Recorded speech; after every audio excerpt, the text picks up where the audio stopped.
Je remercie toutes les personnes présentes. Je salue le président du tribunal administratif au siècle et le professeur de Monsieur Banovic de droit administratif. Je les remercie d'être là avec nous. Je demanderai Monsieur le ministre de nous donner sa vision des choses lors de la pandémie. Cher organisateur, Monsieur l'ambassadeur Vessière, Monsieur le vice-président du Conseil d'État Lasserre, Monsieur Lasserre, Madame Boisdeffre, Mesdames et Messieurs les participants, chers collègues.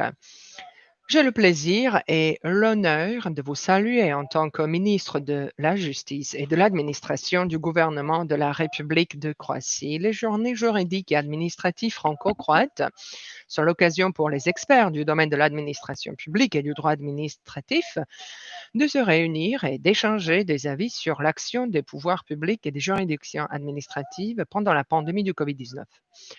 Ces journées sont l'expression de bonnes relations amicales entre la République française et la République de Croatie, affirment systématiquement le domaine juridique du droit administratif en soulignant son rôle réel dans le droit national et européen moderne. Une coopération intense dans le domaine de l'administration est particulièrement visible dans la coopération de qualité entre l'École nationale d'administration publique française et l'École nationale croate d'administration publique. Je voudrais saisir cette occasion pour remercier la France pour son soutien à la présidence croate du Conseil de l'Union européenne, notamment à travers le séminaire conjoint pour les ministres et secrétaires d'État au Banski Dvori, qui est le siège du gouvernement tenu en septembre de l'année dernière, organisé avec le soutien de l'ENA. Malheureusement, la lutte contre la pandémie de coronavirus a changé la présidence croate du Conseil de l'Union européenne à bien des égards. Mais finalement, elle a été considérée comme un succès par de nombreux observateurs impartiaux. La pandémie de COVID-19 a complètement changé la situation mondiale en quelques mois seulement. Le monde est certainement à un tournant face aux nombreux défis, parmi lesquels le système de santé a certainement la priorité. Bien que COVID-19 soit avant tout un problème de santé publique, l'impact de la pandémie sur la vie quotidienne des citoyens, l'économie et le fonctionnement des pouvoirs publics est significatif et global.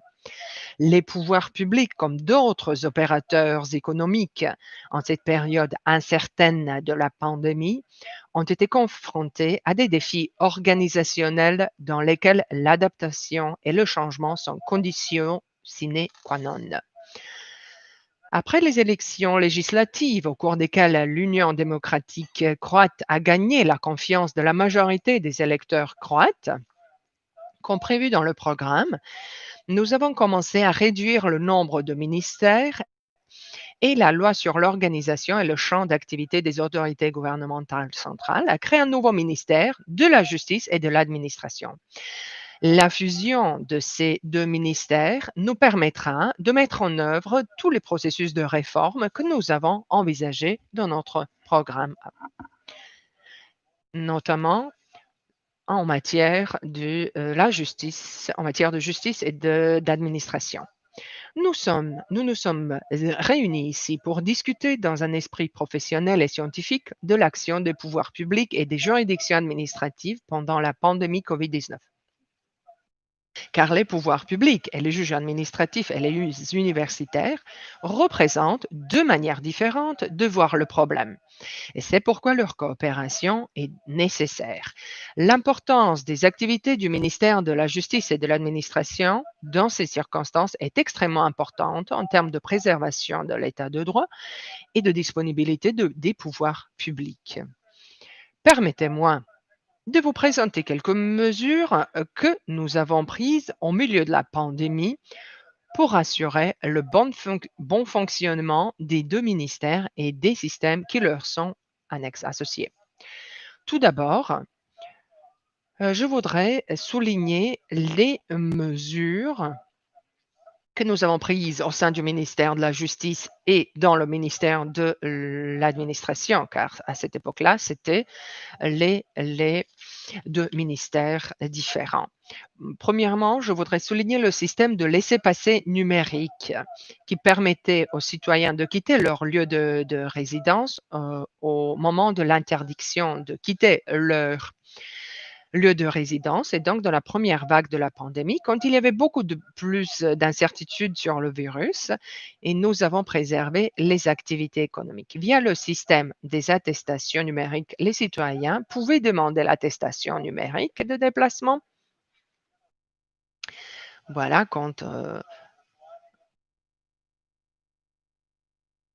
donc le système via le système des attestations numériques, les citoyens pouvaient demander l'attestation numérique de déplacement en s'adressant au médecin de famille, à l'état-major de la protection civile et aux employeurs. Grâce au service des attestations numériques, plus de 2,2 millions de laissez-passer numériques ont été délivrés aux citoyens et aux employeurs, la plupart d'entre eux approuvés pour les employeurs. Donc, c'était une excellente coopération entre les deux ministères, entre le secteur de l'information d'ITC et permettait donc le déplacement normal à tous les employeurs et employés et les employés. Dans le même temps, en coopérant avec des entreprises nationales de l'information, euh, le premier assistant numérique Andrea a été développé en coopération donc avec les sociétés informatiques nationales. Andrea a été nommé d'après le père de la prévention, Dr Andrea Stampar, qui a dit que qui a posé des principes de base de la santé publique appliquée dans le monde. La question de la santé populaire et les travaux pour son amélioration doivent être l'affaire de tout le monde sans distinction. Et ces paroles de Stampar ont servi de fil conducteur pour surmonter la crise sanitaire à laquelle la civilisation n'a pas été confrontée depuis des siècles. Andrea est un assistant personnel numérique destiné à chaque citoyen croate avec lesquels ils peuvent communiquer, qui leur fournit toutes les actualités pertinentes dans la lutte contre le coronavirus. Andrea a répondu à plus de millions de questions posées par environ 80 000 citoyens. Nous sommes particulièrement heureux de souligner qu'environ 87% des citoyens qui ont utilisé cette application Andrea estiment que leur assistant numérique les a aidés. Lorsque nous parlons de l'importance de l'action du ministère de la Justice et de l'administration dans les circonstances de la pandémie de COVID-19 et des mesures pour les citoyens, je pense qu'il est important de souligner les mesures que nous avons prises pour aider les citoyens en difficulté financière. Je tiens à souligner d'abord deux textes. D'abord, la loi sur les mesures d'intervention dans les procédures d'exécution et de faillite pendant la durée des circonstances spéciales. À travers ces deux lois, dans les mesures d'aide aux citoyens, donc cette loi prescrit la suspension de toutes les procédures d'exécution et les saisies sur les salaires et sur les pensions de retraite, mais les tribunaux, les notaires, les employeurs et l'assurance pension ont régulièrement reçu des exécutions en raison des délais de prescription et de la priorité. Même si pour aider l'économie, il a été décidé que les raisons de faillite survenant pendant la durée de circonstances spéciales ne sont pas une condition préalable à la soumission d'une proposition d'ouverture d'une procédure de faillite. Je suis convaincu qu'avec ces mesures, nous avons fait preuve de compréhension vers les citoyens tout en préservant l'état de droit. En ayant eu toutes les mesures visant certaines catégories de citoyens, je tiens à souligner également certaines mesures économiques qui visaient l'aide aux employeurs dont les activités ont été limitées ou ralenties dues dû à l'épidémie de coronavirus. En ce qui concerne l'administration publique. Donc, le COVID-19 a obligé toutes les autorités publiques à s'adapter aux nouvelles conditions de travail. Le ministère de l'Administration de l'époque, en tant qu'autorité publique responsable du système et des relations avec la fonction publique, a rédigé, proposé au gouvernement l'adoption d'une décision sur l'organisation du travail de l'autorité publique pendant l'épidémie de maladie COVID-19 causée par le virus SARS-CoV-2 ou SRAS-CoV-2. Avec cette décision, nous avons déterminé que seules les tâches nécessaires et urgentes seront exécutées dans les organes de l'autorité publique, dans les donc pouvoirs publics. Nous avons organisé le travail du corps en deux groupes de personnel d'urgence, groupe A et groupe B. Une telle organisation a permis l'exécution continue du travail. Les fonctionnaires et les employés qui ne pouvaient pas faire leur travail sur le lieu, sur le poste de travail, faisaient le travail à domicile, donc à distance. En outre, en tant qu'autorité, nous avons publié une instruction contraignante détaillant les questions liées à l'organisation du travail des autorités publiques pendant l'épidémie, la nomination des équipes nécessaires, le travail à domicile, la tenue des réunions, la communication avec les clients, les intéressés, la réduction des contacts physiques et la nécessité d'un suivi de la traçabilité des contacts, les normes de nettoyage et de la désinfection des zones de travail. De cette manière, nous avons créé un cadre pour le travail continu de toutes les autorités et également nous avons assuré la disponibilité des services publics aux citoyens dans des circonstances particulières, dans des circonstances spéciales. On dit que chaque crise est une opportunité. Je pense que cette, pandémie a contribué de manière significative à l'accélération du processus de numérisation, donc de dématérialisation des services publics, parmi lesquels je voudrais certainement souligner l'enregistrement du mariage, les taxes numériques, le service, amélioré de la déclaration de la naissance des enfants, et cetera. L'impact ou les conséquences des pandémies et du confinement inévitablement sont inévitables en ce qui concerne le système judiciaire. Et respectant la division du pouvoir et l'indépendance de nos juges, le ministère de la Justice, en tant qu'instance suprême de l'administration de la justice, a formulé des recommandations pour le travail des organes judiciaires afin d'assurer la continuité de la protection juridique. Il a été recommandé aux autorités judiciaires de poursuivre leurs travaux et de prendre des mesures dans les procédures de référé en appliquant des mesures de sécurité appropriées, tandis que les audiences et autres actions dans la procédure ont été reportées. Nous avons également recommander la communication, électronique avec les parties et les autres participants ou d'autres parties prenantes à la procédure. Après que les conditions de communication électronique ont été satisfaites dans les tribunaux de commerce et pendant la pandémie, les conditions de communication électronique dans tous les tribunaux municipaux, les tribunaux de comté, la cour d'appel de commerce de la République de Croatie ont été remplies. Tandis que des audiences électroniques ont déjà eu lieu dans certains tribunaux municipaux et de commerce.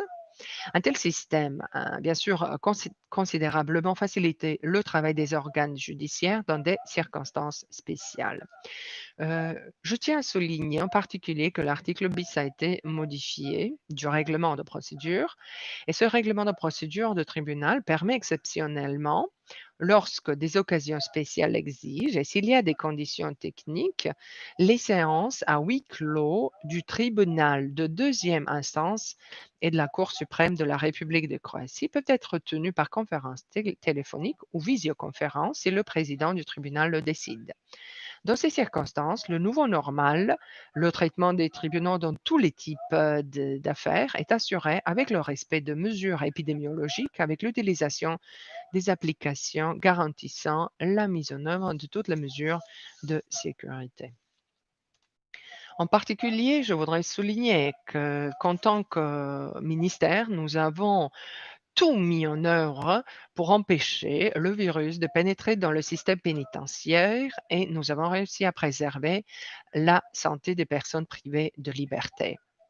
Dans ces circonstances particulières où la distanciation physique est l'une des conditions préalables au maintien de la sécurité et de la santé, nous avons assuré une communication vidéo avec leurs familles, avec les familles aux personnes privées de liberté. Au cours des 4 dernières années, un pas en avant significatif a été fait dans République de Croatie et dans la digitalisation, dématérialisation des services, des processus. De nouveaux services numériques ont été développés dans le système de services administratifs numériques utilisé. Par exemple, le centre de services partagés a été créé en nuage. Des projets tels que le cachet, la signature électronique et mobile, les taxes numériques et la gestion électronique des affaires ont été lancés. L'introduction de la communication électronique dans les tribunaux a été poursuivie. La poursuite de la numérisation des démarches administratives est certainement un aspect important des activités du ministère de la Justice et de l'Administration dans lequel nous continuerons d'investir, ce qui permettra de surmonter beaucoup plus facilement les circonstances particulières liées au COVID-19. En tant que ministre de la Justice et de l'Administration, il m'est difficile de parler de l'importance du ministère que je dirige, mais permettez-moi de souligner que des décisions en temps opportun, de nouvelles solutions et mécanismes et une organisation du travail ont assuré la continuité du travail des autorités publiques et des organes judiciaires et leur accessibilité aux citoyens.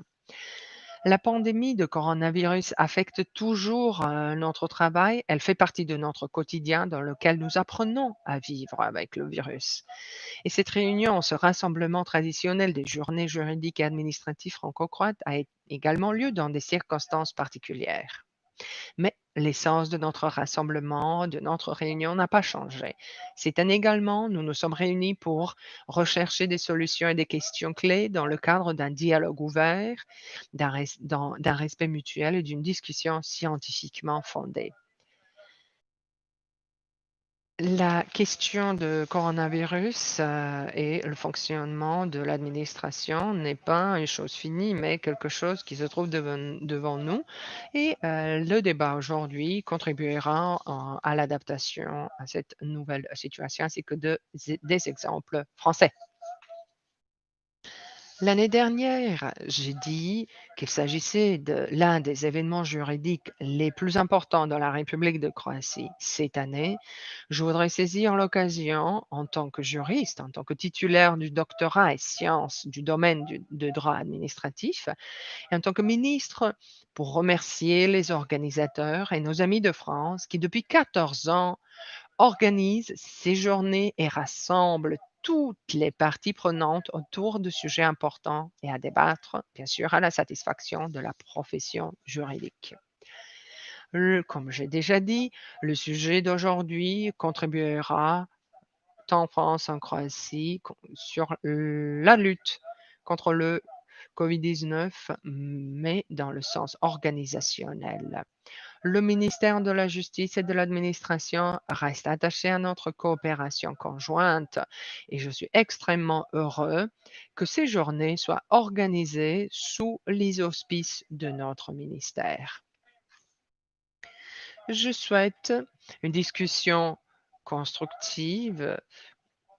Je vous souhaite tous, donc à tous les participants, des journées juridiques et administratives franco-croates et je suis heureux que les journées ont eu lieu malgré les restrictions, soit en Croatie, soit en France et je crois qu'ils vont renforcer la coopération qui existe depuis 14 ans entre les amis français et croates en matière de droit administratif. J'espère que les solutions de qualité seront recherchées et des solutions de qualité seront entendues aujourd'hui et ils vont représenter les lignes directrices et les orientations visant la mise en œuvre et l'adoption des mesures, soit en Croatie, soit en France. Je vous remercie.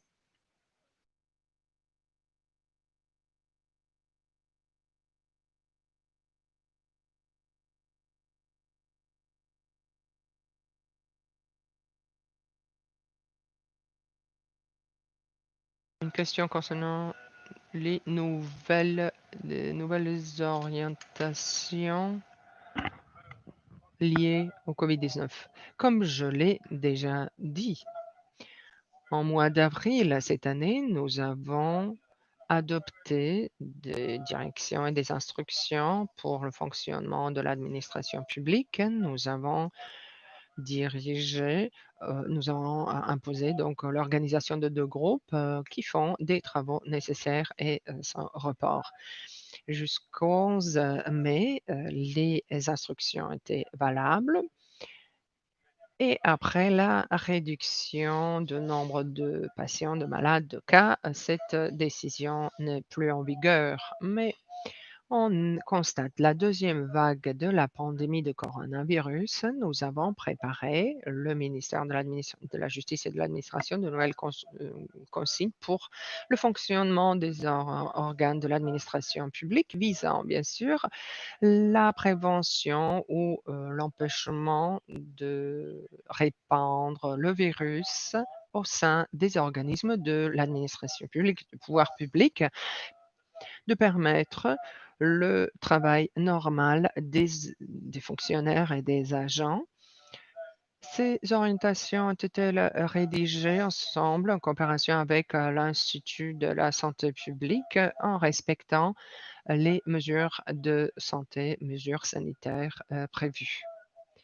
Donc, ces instructions permettront le travail normal pour que les citoyens puissent exercer tous leurs droits et communiquer avec les